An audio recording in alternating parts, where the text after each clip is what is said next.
Motorcycle lesson, part 1. What does a motorcycle consist of?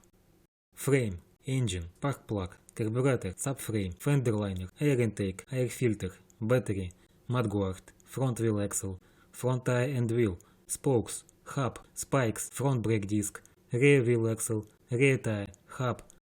spikes, driving sprocket, rear brake disc, spikes, triple clamp, right and left forks, left and right front wheel spacers, front brake caliper, rear shock, swing arm, link and progression cam, rear brake caliper,